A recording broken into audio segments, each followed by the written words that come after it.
जो date decide कर दी गई है, आपको लगता है उसी संदर्भ में हड़बड़ी की जाए? अगर 2 वर्ष बाद भी प्रतिष्ठा मोदी जी ही करते तो अभी मैं प्रश्न उठाता, शास्त्रीय विधा से मूर्ति का स्पर्श होना चाहिए, मूर्ति की प्रतिष्ठा हो।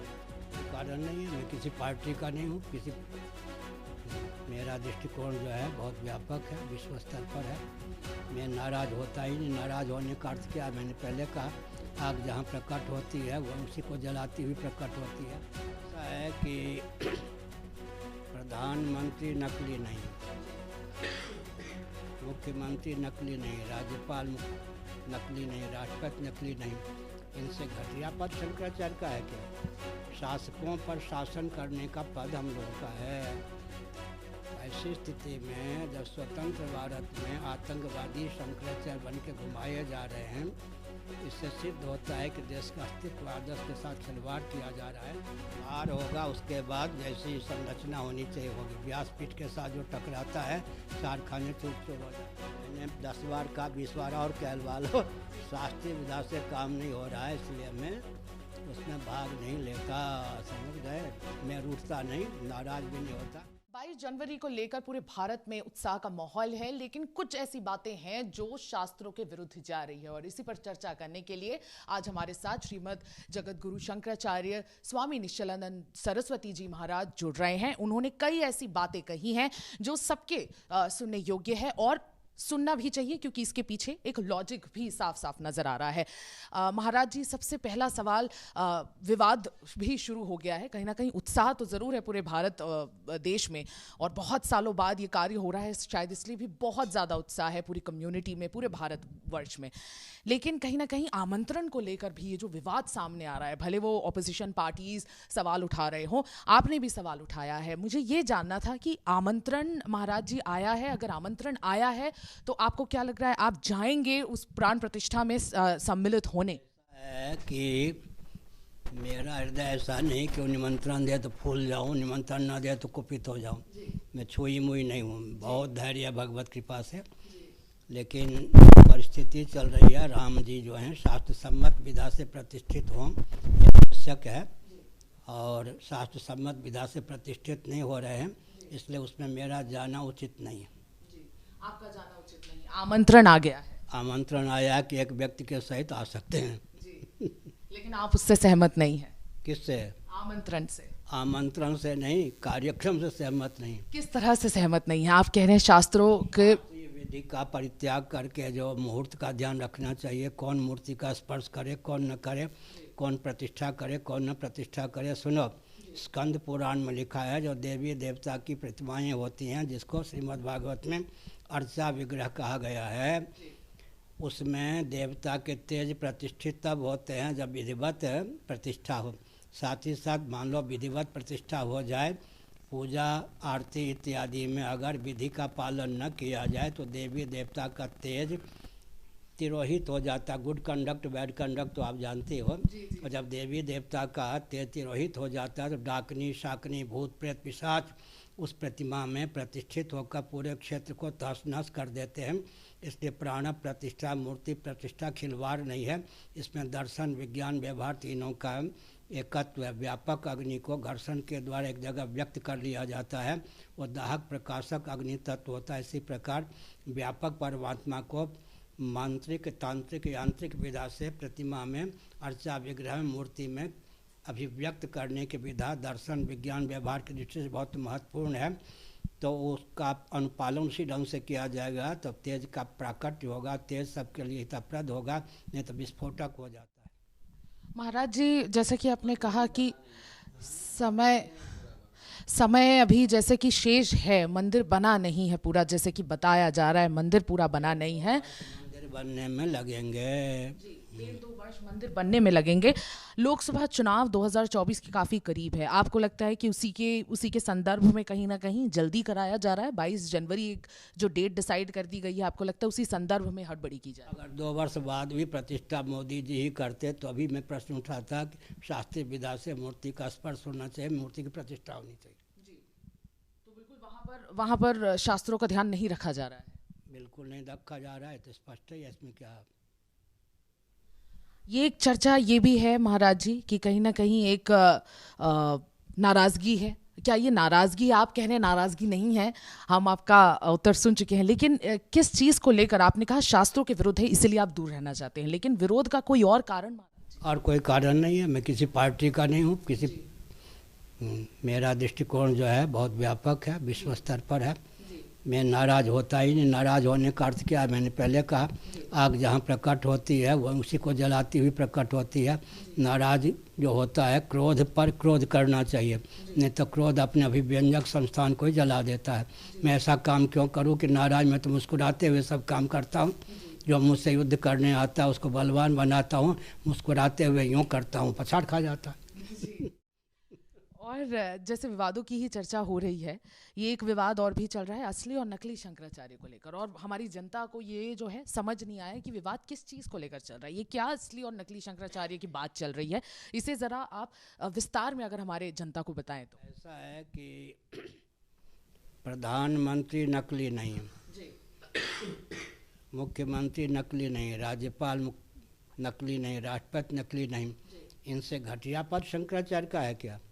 शासकों पर शासन करने का पद हम लोगों का है। तो ऐसी स्थिति में जब स्वतंत्र भारत में आतंकवादी शंकराचार्य बन के घुमाए जा रहे हैं, इससे सिद्ध होता है कि देश का अस्तित्व आदर्श के साथ खिलवाड़ किया जा रहा है, परंपरा प्राप्त गद्दी को मिटाने का षड्यंत्र किया जा रहा है, जो सफल नहीं हो सकता। तो ये जो आपने कहा नकली शंकराचार्य को घुमाया जा रहा है, किसके द्वारा घुमाया जा रहा है? आपको लग रहा है कि कहीं से सपोर्ट दिया जा रहा है? सुनो, नरसिंह राव ने मेरे विरोध में खड़ा किया था एक आतंकवादी को, और सपा इत्यादि ने उसका पोषण किया था। अब जो है मोदी योगी उसको देश विदेश में पूरी का शंकराचार्य ख्यापित करके दोहरा रहे हैं। सभी पार्टियों की सहभागिता तो हो ही गई। नरसिंह राव मेरे ख्याल में कांग्रेसी थे, वहाँ से लेकर अभी भाजपा की सरकार है केंद्र में, प्रांत में भी, उत्तर प्रदेश में, सब तो वैसे जैसे नागनाथ वैसे सांपनाथ। तो कहीं ना कहीं इसका जो रिजल्ट होगा, एक आउटकम होगा, वो अच्छा नहीं होगा। संभार होगा, उसके बाद जैसी संरचना होनी चाहिए होगी। व्यासपीठ के साथ जो टकराता है, चार खाने चूर चूर हो जाता। मैंने पहले कहा, हिमालय पर जो मुष्टिका का प्रहार करता है उसकी मुट्ठी टूट जाती है, और आकाश को जो प्रहार करता मुट्ठी से, आकाश को तक क्या उस चोट की पहुँच होगी? वह उसकी मुट्ठी स्वयं अभी घायल हो जाएगी, थक जाएगी। इसलिए हम लोगों से टकराना उचित नहीं है। और वो एटम बम की शक्ति को केवल दृष्टि मात्र से नष्ट करने की क्षमता हम लोगों में है। वैसे हम आधुनिक विनाश से चुनाव की प्रक्रिया से इस पीठ पर नहीं प्रतिष्ठित हैं। जिनकी गद्दी हरिहर की, उनके द्वारा प्रेरित होकर के हम प्रतिष्ठित हैं, इसलिए कोई हमारा बाल बांका नहीं कर सकता। अब कोई इस गद्दी के साथ खिलवाड़ करना चाहता है, कितना भी बलवान क्यों न हो, सुरक्षित नहीं रह सकता। जनता को मैं भड़काता नहीं, लेकिन हमारी वाणी का अनुगमन जनता करती है। लोक मत भी हमारे साथ है, शास्त्र मत भी हमारे साथ है, साधु मत भी हमारे साथ है। तो हमने संकेत किया, सब प्रकार से हम लोग बलवान हैं, दुर्बल हमको न कोई समझे। तो देवी देवता ऋषि मुनि हमारे साथ हैं, इसलिए जो कुछ किया जा रहा है देश का अपकर्ष इसमें सुनिश्चित है। शंकराचार्य भी आतंकवादी होंगे, अराजक तत्व होंगे, हुर्रियत के नेता के खिलवाड़ होंगे, तो फिर। तो आपने एक चेतावनी सी दे दी है प्रधानमंत्री नरेंद्र मोदी और जो उत्तर प्रदेश के मुख्यमंत्री हैं योगी आदित्यनाथ की, अगर आपसे टकराएंगे तो। दोनों मेरे परिचित हैं। जब मैं गुजरात में भ्रमण करता था, ये देवता उस समय गुजरात के मुख्यमंत्री थे, उस समय भी उस आतंकवादी को अरेस्ट होने से बचाया था। आरंभ से ही हमसे भिड़ते रहे हैं, और दर्शन करने आए भी थे मेरे पास शपथ ग्रहण के पहले। उन्होंने कहा था, ऐसा आशीर्वाद दीजिए कम से कम भूल कर सकूं। तो अब वो इतनी बड़ी भूल कर रहे हैं, जिससे कहा था कम से कम भूल कर सकूं, उसी से टकरा रहे हैं। बुद्धू हैं या नहीं? और मोदी क्या हुआ? मोदी थोड़े हुआ, बुद्धू हो गए, अपनी बुद्धिहीनता का परिचय दे रहे हैं। और एक जो नजदीक है क्या? जी, एक और एक स्टेटमेंट आया है चंपत राय जी का, श्री राम मोदी जी, और सुनते भी रहते हैं, हमारे शब्दों का प्रयोग भी करते रहते हैं, समझ गए? सीखते भी हैं और टकराते भी हैं। अच्छा, सीखते भी हैं और टकराते भी हैं, बिल्कुल विशेषता है उनकी। चंपत राय जी कह रहे हैं कि श्री राम जन्मभूमि ट्रस्ट के महासचिव चंपत राय जी कह रहे हैं कि मंदिर जो है सौंपा जाना चाहिए रामानंद समुदाय को। तो आपका इस पूरे स्टेटमेंट पर क्या है एक रिएक्शन है? पहले हुए रामानंदाचार्य पहले हुए जी।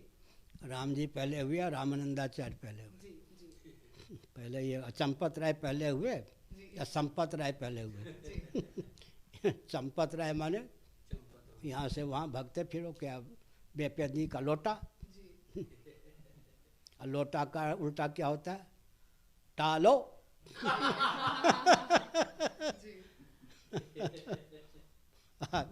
तो इसलिए आप इससे बिल्कुल सहमत नहीं हैं? मैंने 10 बार कहा, 20 बार और कहलवा लो, शास्त्रीय विधा से काम नहीं हो रहा है, इसलिए मैं उसमें भाग नहीं लेता, समझ गए। मैं रूठता नहीं, नाराज़ भी नहीं होता, नाराज़गी कोई लक्षण भी नहीं। मैं बहुत हंस के ही खेलता हूँ, कूदता हूँ, युद्ध भी करता हूँ तो सबके हित की भावना से और हंसते हुए ही युद्ध करता हूँ, समझ गए। क्या आपसे ट्रस्ट ने किसी प्रकार की कोई भी सुझाव लेने की कोशिश की? क्या कोई सुझाव मांगा गया था? आपने कोई सुझाव दिया कि देखिए ये शास्त्रों के विरुद्ध हो रहा है, जो भी हो रहा है, तो इसे रोका? सुझाव कौन लेगा? धार्मिक क्षेत्र का नेतृत्व भी मोदी योगी अपने पास रखना चाहते हैं, सुझाव लेने की उनको आवश्यकता क्या है? फिर हमसे सुझाव लेंगे, उसके बाद जजमेंट वो करेंगे, तो हम वकील हैं उनके और जो जज बन के काम करेंगे, हम सुझाव ही क्यों देंगे? अच्छा, तो कोई सुझाव नहीं दिया गया? सुझाव हम किस आधार पर दें? उन्होंने मांगा नहीं और सुझाव में क्या देता? सुनिए, हमारा निर्णय तो सुप्रीम कोर्ट में भी नहीं काटा जाता। जगन्नाथ मंदिर का प्रश्न था, में कोई पार्टी नहीं था उस समय, जो चीफ जस्टिस थे उन्होंने कहा धार्मिक विषय है, इसमें आपका जो मार्गदर्शन होगा वही हमारा निर्णय होगा। 32 बिंदु हमने लिख के दिया और हमने जो दिया बिंदु वो निर्णय हो गया। सुप्रीम कोर्ट भी हमारा सुझाव क्या, हमारे जो बिंदु होते हैं उसका खंडन नहीं करता, क्योंकि बुरा न मानो होली है। मैं संविधान का भी ज्ञाता हूँ और मुझसे बहुत से व्यक्ति वकालत कैसे करें, निर्णय कैसे करें, जब मैं शंकराचार्य नहीं था तो भी प्रशिक्षण ले चुके हैं। शंकराचार्य हुआ तो 32 एडवोकेट सुप्रीम कोर्ट आदि के और जस्टिस भी आकर के, हाँ 150 ये सब आकर के मुझसे न्याय के ऊपर प्रवचन सुन चुके हैं और मार्गदर्शन ले चुके हैं।